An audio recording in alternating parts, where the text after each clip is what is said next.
Call everyone, Paul, because the bloodline isn't hunting me. I'm hunting the bloodline. Shut up. No, you shut up.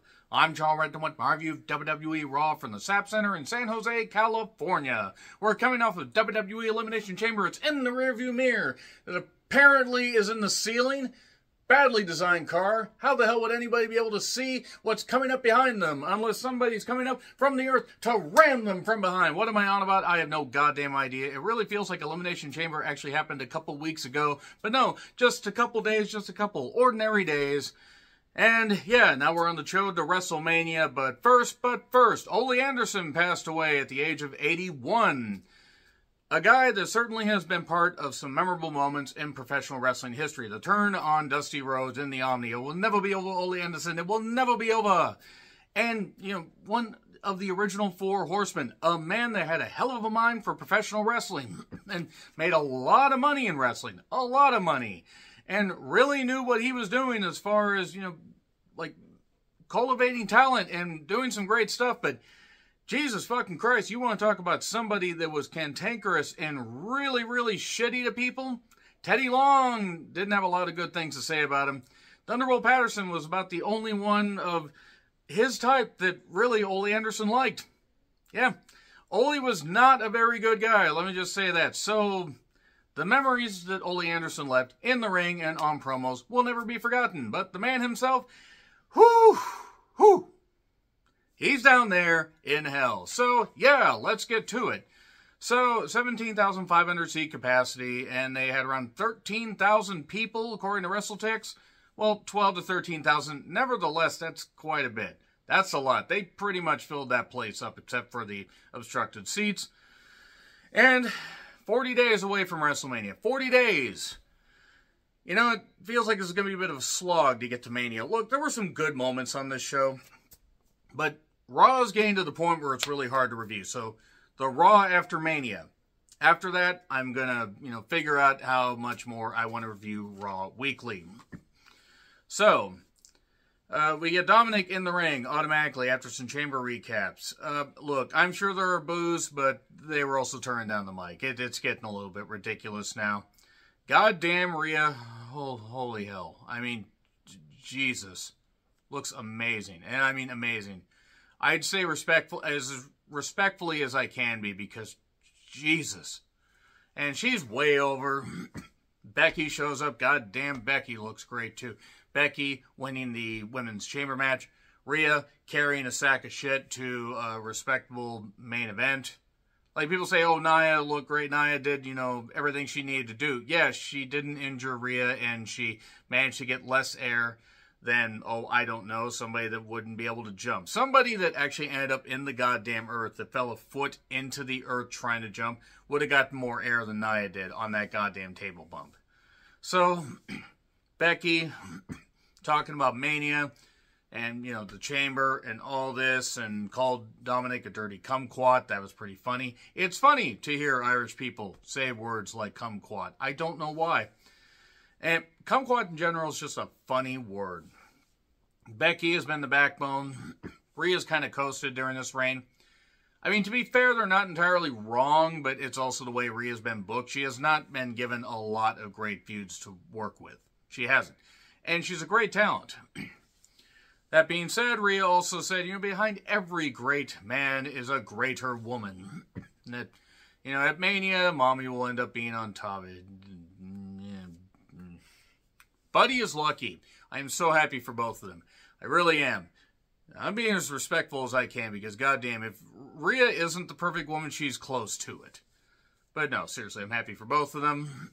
Then Nia shows up and attacks Becky. Apparently she stuck her whole hand in a light socket. Explains the poofy hair.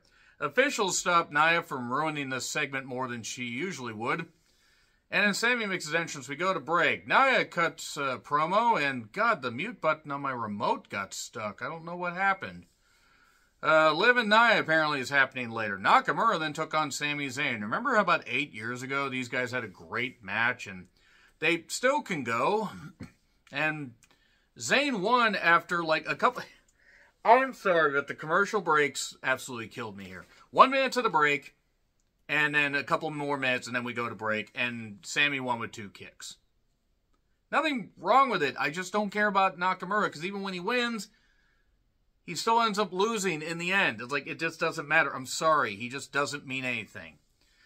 New Day Imperium package. Chelsea Green. It's the best you're going to get out of me. She's doing this in protest. And then she protested having to wrestle Raquel Gonzalez Rodriguez Juela. I don't know what the hell her name is anymore. Green flopped around, and Raquel won in about 2 minutes. And then Sammy was backstage with Jackie. Not only did Jackie remember who Sammy was, she remembered he won a bit ago. Good job. And then we just get more stuff going on. Look, I get what they're doing here. I get what they're doing. It's just, we're going to have people intermingling, and we're going to keep going with this stuff. And it's like, and I like Sammy. I do. Imperium shows up. Gunther laughs it off. You know, like, oh, you think that you can challenge me? You dare to challenge me? Mojo Jojo from the Powerpuff Girls movie. Yes, didn't expect that reference, did you? Kathy interviewing Cody. Kathy in a red dress. My God, Kathy. Again, close to a perfect woman right there. And in Gunther promo, he talks about how nobody is able to challenge him. And the Jay almost had him beat, but he's just continuing to make this title more prestigious. Who will be his opponent? He mentions Sammy, he mentions Gable, he mentions Miz, he mentions Truth.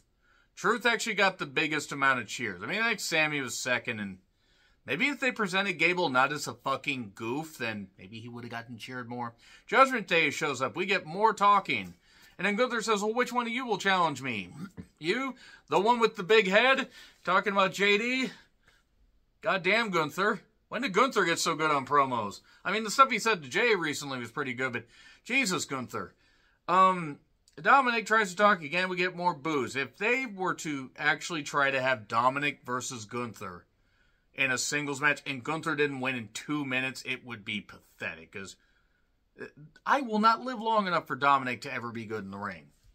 But Priest apparently wants to cash in on Gunther. That's the worst thing that they ever did with the Money in the Bank. The theory to try to cash in on the U.S. title. But that being said, we go backstage later. And, like, Rhea seemed a little bit upset about what Dominic did, or having doubts, or I don't know, maybe there was a gas leak backstage. I don't know. Andrade, Olio, and Dominic? Jeez, okay, there's some history there, I guess. They don't know what they're doing with Andrade. They're also trying to get to Mania. Watch them just do like a gauntlet Intercontinental Championship match at Mania just to get everybody on the card. Imperium took on New Day. New Day were in shark jerseys because of San Jose Sharks. Street fight. Okay, they built this thing well, they fought well, and then a jump start, and instantly a table got brought out in a minute. Kendo sticks and chairs, and look, they took this a little more seriously in some parts, but I'm sorry. When you just rely on weapons, you don't need to even be a competent wrestler. You just need to be able to swing shit. Like the Sandman, who couldn't do anything in the ring, but he was certainly over. They cheer the tables. A table elbow. Vinci was all bloody on the back, like he was channeling Hardcore Holly on ECW or WWE ECW programming in 2006. And Kofi takes a nasty spill, and Xavier got pinned after getting bopped around a bunch. There were people that like this. I'm sorry, but if I hate weapons-filled matches in this promotion and this promotion, why am I going to like it over here? So yeah, I mean, you know, two good teams. Stupid stipulation. Not even the street fight wasn't a problem. Just the fact that the over-reliance on weapons has bled into almost every single big match, and it means nothing. So, Gable wants a shot at Gunther. I want a shot at seeing your kids cry again in Philly, because he's a goof. And I like Gable. Gable's very good. And if they present Gable like an idiot so often, then I would want to see him win the IC title. I don't want to see it. Unless they disband this Alpha Academy stuff, I don't want to see it anymore. I know Otis recently suffered a loss, a personal loss in his life, and I feel bad for him. Tozawa, he is who he is. And Maxine should never get in the ring again. Just be a valet. Gable wants a shot. Cool, whatever. We got 40 days. Maybe they can heat up Gable in 40 days. Heat him up from ice cold to, well, ice is sort of coming off of him. I guess we could sort of make it work. All right, so Zoe and Shayna took on Indy and Candice. I think it took me longer to say those names than this match actually took. Shayna tapped out Indy. It's no disrespect to the women. Some of these matches just don't mean anything. The women's tag team division is heating up. How exactly is it heating up? More chamber recaps. Truth is with DIY and Miz. And thinks that Gargano and Ciampa are Shawn and Triple H. They wish. Truth is upset. Regeneration X. That was kind of amusing, I'll admit that. So, McIntyre is gloating and being all heelish in the ring.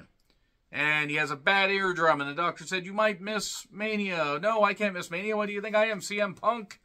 And then he sits cross-legged in the ring. Don't look up my kilt, you sickos. And that was kind of cool, you know. And then he calls out Rollins. I'm going to say right now, Rollins should lose a world title based on his wardrobe choices alone. Good God. When Rollins gets serious, he's good, but I can't take him seriously in these stupid outfits. And Drew tells Seth, stop picking fights with the bloodline. They'll come in and they'll ruin my match, and they'll ruin my moment to win the title like they've done before. He's making reasonable points.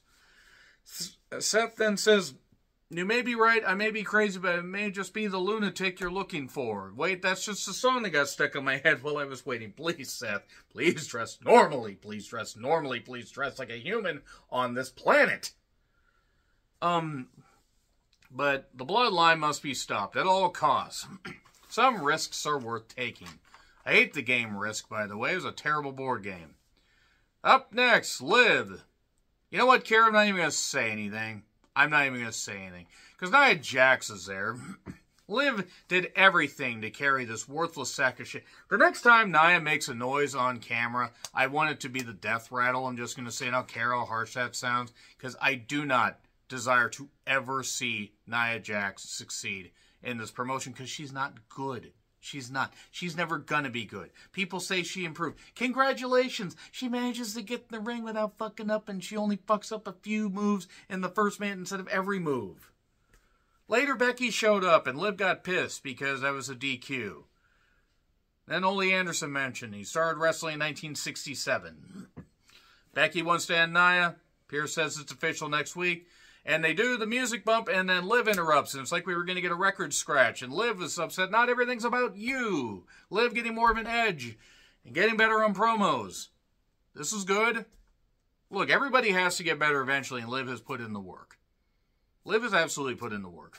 Am I saying she's the absolute best ever? No. Am I happy that she's at least getting featured here? Sure, that's good. That's good. More people that actually have talent getting featured. So, Jackie's with Jay. That was a promo.